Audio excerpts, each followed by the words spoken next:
Na aula de instalações elétricas industriais de hoje, vamos aprender sobre fator de potência, quais são as desvantagens e os prejuízos que ele causa no sistema e como fazer para evitá-lo. E se você quer baixar os slides e materiais dessa e outras aulas, basta entrar no meu site e escolher a disciplina que deseja.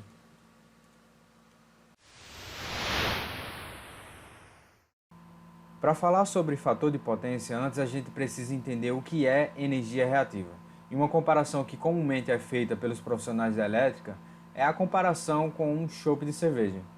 Imagina que você compra um caneco de chopp e inevitavelmente vai receber uma parte de cerveja e outra parte de espuma. Eu não sei vocês, mas a maioria das pessoas, imagino eu, elas preferem não beber a espuma. Ou seja, essa espuma é um desperdício. A parte da bebida que realmente interessa é apenas o líquido. E fazendo uma analogia aos tipos de energia, essa espuma seria a energia reativa, ou seja, uma energia na qual nós consumimos, nós pagamos por ela, entretanto, ela não é utilizada. E dependendo do tipo de carga que está conectado na rede, ocorre algo semelhante. Parte da energia sempre vai ser desperdiçada. Imagine um motor elétrico dessa figura. Nós temos aqui nessa ponta a energia total em que é consumida, tá? Só que essa energia que é consumida não é totalmente aproveitada. Boa parte dela é perdida e lá no eixo do motor, que é realizado o trabalho, apenas uma parte dela realmente é utilizada. É sabido que parte dessas perdas são referentes aos aquecimentos ômicos dos enrolamentos do motor e também atrito entre as partes mecânicas do motor. Entretanto, existe sim uma perda que nós chamamos de energia reativa. Então, dessa energia total que nós consumimos, parte é utilizada, que é o que nós chamamos de energia ativa, e dessa energia ativa parte é perdida, né? A outra é a energia reativa, ela está envolvida na magnetização do motor, porém não realiza nenhum trabalho que possa ser utilizado. Ou seja, é uma energia que foi consumida, foi pago por ela, entretanto, ela não é utilizada, não conseguimos utilizá-la de nenhuma forma. Então temos a energia ativa, que é a energia que realmente utilizamos, que gera trabalho. Temos a energia reativa, que é a energia desperdiçada, não conseguimos utilizá-la. E a energia total também é chamada de energia aparente. É toda a energia que foi consumida pela carga. Então, pessoal, o fator de potência é um indicativo. Ele mede o quanto dessa energia que foi consumida está sendo transformada em energia reativa, em uma energia em que não realiza trabalho, não podemos utilizá-la. Em outras palavras, ele mede o quanto dessa energia está sendo desperdiçado. E ele pode ser calculado utilizando a seguinte relação. O fator de potência é a energia ativa, que é a energia que conseguimos utilizar, que é realmente transformada em trabalho, dividido pela energia aparente, que é a energia total que consumimos, que a carga consome. A medição do fator de potência tem uma escala que vai de 0 até 1. Então você vê aqui na figura que nós temos uma parte que vai de 0 até 1 indutivo e outra parte que vai de 0 a 1 capacitivo. E isso vai depender do tipo da carga. Se a carga tiver características indutivas, então ele vai ficar desse lado aqui. Se a carga tiver características capacitivas, ela vai ficar desse lado aqui. O ideal é que o fator de potência esteja sempre o mais próximo possível de 1. Pois quando o fator de potência é igual a 1, isso significa que a energia ativa é igual à energia aparente. Ou seja, a energia que é transformada em trabalho é igual à energia que foi consumida pela carga. Ou seja, quando o fator de potência é 1, significa dizer que nenhuma energia reativa foi gerada. É por esse motivo que quanto mais próximo de 1 o fator de potência estiver, melhor. Mas que cargas são essas que geram essa energia reativa que é tão indesejável? Bem, na prática, o que geralmente é visto é que esse tipo de energia é gerado por cargas indutivas, ou seja, toda carga que tiver uma bobina na sua construção, como por exemplo os reatores e lâmpadas, os transformadores, motores elétricos em geral. Então, esse tipo de carga é o que gera o reativo. Bem, vimos que a energia reativa ela é desperdiçada. É uma energia que foi consumida e não foi utilizada. Por esse motivo, esse tipo de energia ele eleva as correntes no sistema.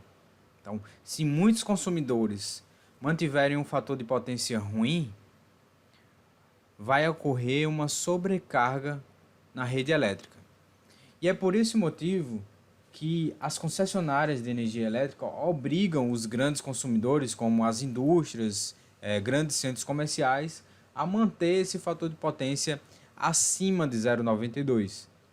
É o que nós vimos até em uma aula anterior, em que quando os consumidores eles ficam com um fator de potência abaixo desse índice de 0,92, são cobrados eles são cobrados pelo consumo do reativo, né, como uma forma de multa, né, de penalidade pelo fato de estar com um sistema ineficiente, com um sistema com um baixo fator de potência. Bem, para demonstrar como a energia reativa é prejudicial ao sistema, eu montei aqui uma prática para vocês. Vamos lá. Aqui nessa bancada, pessoal, eu tenho uma alimentação, estou puxando uma alimentação bifásica, tá? Então, deixa eu só tirar isso aqui, para não confundir. Então, eu tenho aqui duas fases, elas saem e alimentam esse medidor. Esse medidor ele vai me medir a potência ativa, a potência reativa e o fator de potência. Em seguida, a alimentação sai para alimentar a minha carga. A minha carga, pessoal, nada mais é do que um indutor e um resistor. Eu estou ligando os dois em série.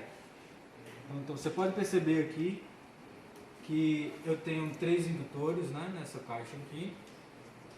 No caso eu estou usando só um indutor de 300 mH. Vou trazer para mais para perto. 300 mH.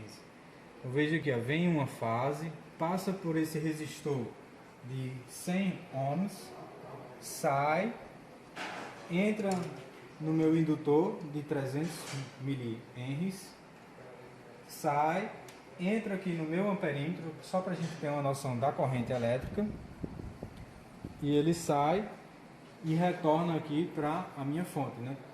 O meu medidor. Por que eu escolhi uma resistência e uma indutância? Exatamente por um motivo de as cargas indutivas, os motores elétricos, eles têm uma característica em que parte dela é indutor, que gera a energia reativa, e a outra parte é resistiva, que gera a energia ativa. Então vamos lá, vamos ligar o nosso sistema. Assim que eu ligo, a gente observa aqui no medidor que a potência ativa é de 154 watts, ou seja, essa potência é a potência que realmente é utilizada pela carga e é transformada em trabalho. 204 VAR, volt ampere reativo de potência reativa, tá? E um fator de potência de 0,6, né? Um fator de potência muito baixo. Lembrando que o fator de potência ele vai de 0 até 1. Quanto mais próximo de 1, melhor, ou seja, é mais eficiente o sistema. Tá bom? Se nós observarmos aqui o amperímetro, vamos observar que a corrente está em 1,1 ampere. Tá? Bem, isso aqui é um sistema ineficiente, com um fator de potência baixo, né? O que é feito para melhorar isso? São adicionados capacitores. No caso aqui nós temos alguns capacitores de unidades diferentes, né? Temos de 3,3 microfarads, de 5 microfarads, de 10 microfarads. Se eu virar aqui de costa, a gente vai poder observar como ele é disponibilizado, né? De forma unitária no mercado. Tá? E aí você vai colocando capacitores de forma que eles consigam corrigir esse fator de potência. Vamos lá ver o efeito de um capacitor quando é colocado em paralelo com a nossa carga. Vamos primeiro aqui colocar um de 5 microfarads.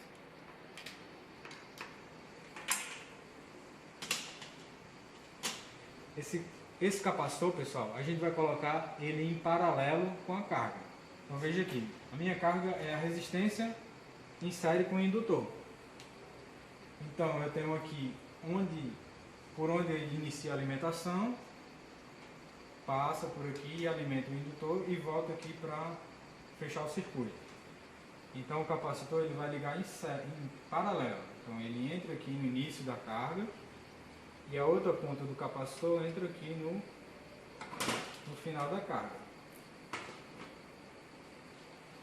Vamos ver como é que fica. Ligando o sistema, nós observamos que houve uma queda, né, da potência reativa.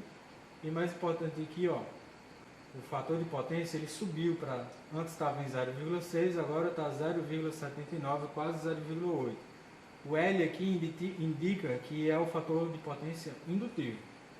Se a gente for olhar aqui, ó, no amperímetro,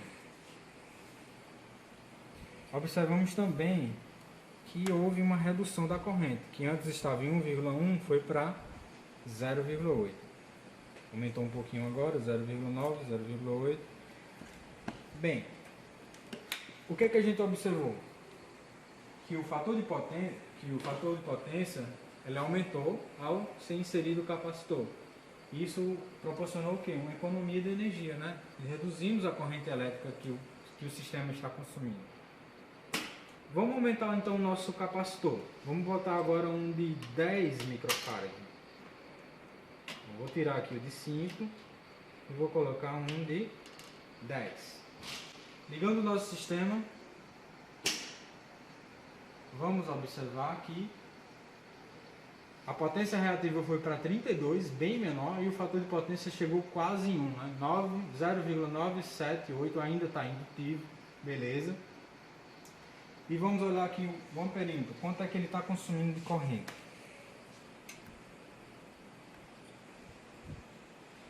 A corrente aí, ó, pessoal, reduziu para 0,7 amperes, 0,6, 0,7 amperes.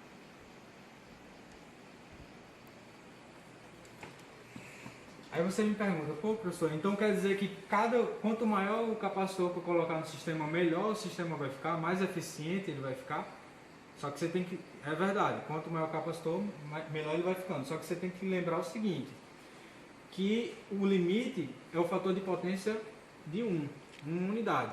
Então, se eu continuar aumentando o capacitor, o que é que vai acontecer com o fator de potência? Ele vai ultrapassar 1 e vai começar a cair de novo para os 0, alguma coisa. Só que agora ele vai ficar capacitivo. Ou seja, por mais que eu aumente o capacitor, a gente não vai conseguir melhorar mais do que isso, mais do que 1. Vamos fazer um exemplo? Vamos colocar aqui mais uma unidade aqui do capacitor, mais um capacitor de 10 microfarads. Em paralelo a gente soma, né? Vamos ter aí 20 microfarads. Se eu for ligar aqui o sistema, vamos observar que o fator de potência agora reduziu para 0,74, só que agora ele está capacitivo, ou seja, ele piorou. Eu adicionei mais capacitores e agora o sistema está pior. Se a gente for agora para o amperímetro, observar quanto de corrente a carga está consumindo, antes estava 0,6, né? Agora ele está em 0,9 ampere, ou seja, aumentou o consumo da carga. Então o importante nesse caso, pessoal, é fazer o cálculo corretamente. Então nós temos que aprender a dimensionar a quantidade de capacitores que teremos que colocar em paralelo com a carga para fazer essa correção corretamente, tá bom? Nessa prática a gente conseguiu demonstrar as perdas causadas por um baixo fator de potência. Para isso a gente utilizou um resistor, um indutor e um capacitor, porque são exatamente esses três tipos de natureza que as impedâncias das cargas podem possuir. A impedância, como o próprio nome já diz, é a dificuldade que o circuito oferece na passagem da corrente elétrica. Então aqui na ilustração você vê a tensão o volt, empurrando a corrente elétrica pelo condutor, que é 1 ampere, tá? E aí a impedância, ela está aqui oferecendo o que? Um impedimento à passagem da corrente elétrica. Então você vai se lembrar muito bem da definição do que? Da resistência elétrica, né? Nos circuitos de corrente contínua, o único impedimento à corrente elétrica é a resistência. Enquanto que quando se trata da corrente alternada, os capacitores e os indutores, eles também oferecem essa impedância. A impedância, cujo símbolo é o Z, ela é medida em ohms. E ela tem uma característica que a grandeza ela é uma complexa, ou seja, ela é um número complexo. Ela tem uma parte real e outra parte imaginária, como a gente pode ver aqui, tá? A impedância, ela pode ser, como a gente já viu, ela pode ser, tem uma parte resistiva, pode ser capacitor, pode ser indutor, tudo isso oferece impedância no circuito, tá? E ela é uma grandeza complexa, ou seja, ela tem uma parte real, tá aqui, o Z é igual, ela tem uma parte real e até uma parte imaginária, tá? A parte imaginária, nós temos aqui o J, ou também pode ser representado por um I, ele serve para identificar a parte imaginária do número complexo, quando ele é representado na forma retangular, tá bom? Então, sendo que a parte real, pessoal, ela é gerada pelos resistores, tá? Então, quando nós temos um circuito com resistores, essa parte real da impedância, ela é formada por esses resistores. Nós chamamos parte ativa ou parte real, tá? Já a parte imaginária, ela é formada pela reatância, que são os capacitores e os indutores, tá? Então, por exemplo, pessoal, se nós tivermos no circuito apenas cargas resistivas, como por exemplo, um chuveiro elétrico ou então uma lâmpada incandescente, então a impedância do circuito só terá a parte real, que é a parte resistiva. Por exemplo, uma resistência de 10 ohms, nós teremos então uma impedância de 10 ohms. Agora, se nós tivermos capacitores e indutores, eles que formam a reatância, tá? Então nós teremos também no circuito uma parte reativa, que é a parte imaginária. Então, por exemplo, eu posso ter uma impedância de 10 mais 5J ohms. É assim que é representado um número complexo e é assim que é representada a impedância, com a parte real e a parte imaginária. Beleza. Entendemos que a impedância tem a parte ativa, formada pelas resistências, e tem a parte reativa, formada pela reatância. Mas o que é essa reatância? A gente viu que a reatância ela é gerada pelos capacitores e indutores. Então, pessoal, nós temos a reatância capacitiva, que nós chamamos de XC, e temos também a reatância indutiva, chamada de XL, tá? Então, nós temos dois tipos de reatância. Depende do tipo de carga. Se a carga for indutiva, reatância indutiva. Se a carga for capacitiva, a reatância é capacitiva. Para calcular essas duas reatâncias, a gente utiliza essas duas fórmulas aqui. XC, que é a reatância capacitiva, é igual a 1 dividido por 2 π. F é a frequência em Hertz e C é simplesmente a capacitância em Faraday, tá bem? Já a reatância indutiva, que é o XL, ela é igual a 2πf, da mesma forma que o capacitor, né? É a frequência, e o L é a indutância, tá? Em henries. Então, nós temos aqui duas questões para a gente resolver. A primeira pergunta é o seguinte: qual deve ser a reatância de um capacitor de 1 mF operando em um circuito de 60 Hz? Então, nós vamos utilizar a fórmula do XC, né, para achar a reatância capacitiva. Então, nós temos que o XC vai ser igual a 1 dividido por 2 π F vai ser os 60 Hz vezes a capacitância em farad. No caso, a questão ela me deu em milifarad, então eu tenho que transformar em farads. 1 milifarad é igual a 1 vezes 10 elevado a menos 3 farad, tá bom? Isso vai dar igual a 1 dividido por 0,3767, que vai dar igual a 2,653 ohms. E o interessante, pessoal, é que a reatância indutiva e a reatância capacitiva, elas são opostas, elas se anulam.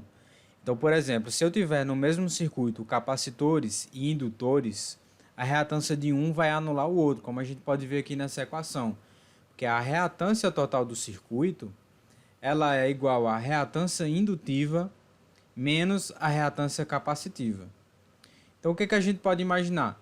Se a reatância total do circuito ela for positiva, significa que nós temos uma predominância de indutores no circuito, ou seja, é uma carga indutiva. Já se a reatância total do circuito for negativa, isso vai indicar que a reatância capacitiva ela é maior do que a indutiva. Para exemplificar a situação, vamos resolver esse exercício aqui, ó. Calcule a impedância do circuito que é alimentado em 60 Hz. E aí nós temos o circuito. O circuito é simples, tem uma fonte de tensão, tá? E ele alimenta aqui nossa carga, que nada mais é do que uma resistência de 100 ohms, uma indutância de 10 henries e um capacitor de 10 milifarad.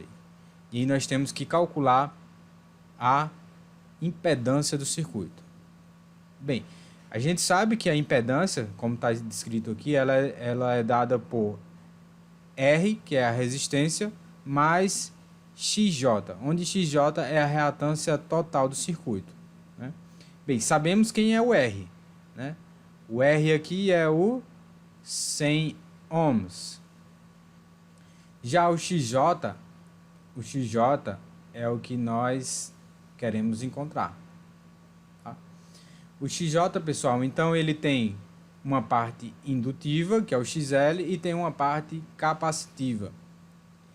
Se não tivesse capacitores, estava fácil, era só eliminar o capacitor. Ou se não tivesse indutores, era só eliminar a parte indutiva. Mas o nosso circuito ele tem os dois. Então nós temos que calcular os dois, tá? Começando pelo XL, tá bom? Então nós temos aqui que o XL vai ser igual a 2πfL, tá? XL então vai ser igual a 2π, o F é a frequência, então é 60, vezes L, que é a indutância, ou seja, 10 henries, tá bom?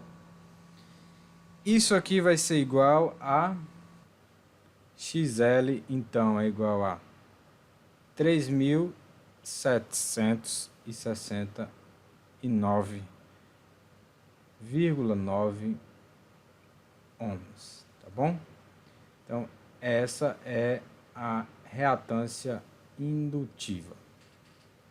Vamos calcular agora a reatância capacitiva, que é o nosso XC. XC é igual a 1 dividido por 2πfC, tá bom? O XC então vai ser igual a 1 dividido por 2π, o F é 60 Hz, continua a mesma coisa, e o C é a capacitância. Agora nós temos 10 vezes 10 a menos 3 farad, né? Milifarad, 10 a menos 3. Isso vai ser igual a 1 dividido por 3,767. O XC então vai ser igual a 0,267 5 ohms. Essa então é a nossa reatância capacitiva. Então, a nossa reatância total, que é o X, vai ser igual a reatância indutiva, que é o 3,769,9, menos a reatância capacitiva, que deu pequenininha, 0,265. A reatância total do circuito então vai ser 3,769,6 aproximadamente, tá bom? Essa é a reatância total do circuito. Pessoal, percebam aqui que a nossa reatância total do circuito ficou positiva.